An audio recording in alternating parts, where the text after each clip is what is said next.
হাদিকে হত্যা চেষ্টা, ছেলেকে পালাতে সাহায্য করার কথা আদালতে স্বীকার করলেন শুটার ফয়সালের বাবা মা। ইনকিলাব মঞ্চের মুখপাত্র ও ঢাকা ৮ আসনের সম্ভাব্য প্রার্থী শরীফ ওসমান হাদিকে গুলি করে হত্যা চেষ্টার ঘটনায় চাঞ্চল্যকর তথ্য বেরিয়ে এসেছে। মূল অভিযুক্ত ফয়সাল করিম মাসুদ ওরফে দাউদ খানের বাবা ও মা আদালতে স্বীকার করেছেন তারা নিজেরা ছেলেকে পালাতে এবং অস্ত্র লুকাতে সহায়তা করেছিলেন। বুধবার ঢাকার মেট্রোপলিটন ম্যাজিস্ট্রেট আদালতের বিচারকের খাস কামরায় ১৬৪ ধারায় তাদের এই স্বীকারোক্তিমূলক জবানবন্দি রেকর্ড করা হয়। জবানবন্দি শেষে আদালত শুটার ফয়সালের বাবা মোহাম্মদ হুমায়ুন কবির ও মা মোসাম্মদ হাসি বেগমকে কারাগারে পাঠানোর নির্দেশ দেন।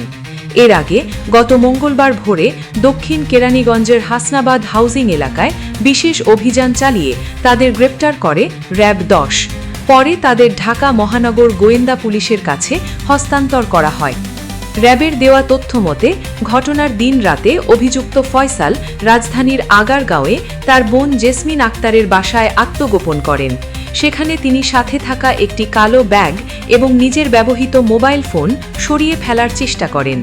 এক পর্যায়ে পরিস্থিতি নিরাপদ মনে না হলে তিনি মিরপুর এবং পরে শাহজাদপুরে এক আত্মীয়ের বাসায় যান। পালানোর এই পুরো প্রক্রিয়ায় ফয়সালকে সহায়তা করেন তার বাবা মা।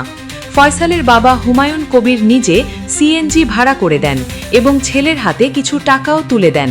এরপর তারা কেরানীগঞ্জে ছোট ছেলের বাসায় আশ্রয় নেন এবং জুরাইন থেকে নতুন মোবাইল সিম কিনে ব্যবহার শুরু করেন। উল্লেখ্য, গত ১২ই ডিসেম্বর দুপুরে রাজধানীর বিজয়নগর এলাকায় রিকশায় যাওয়ার সময় শরীফ ওসমান হাদিকে লক্ষ্য করে গুলি চালানো হয়।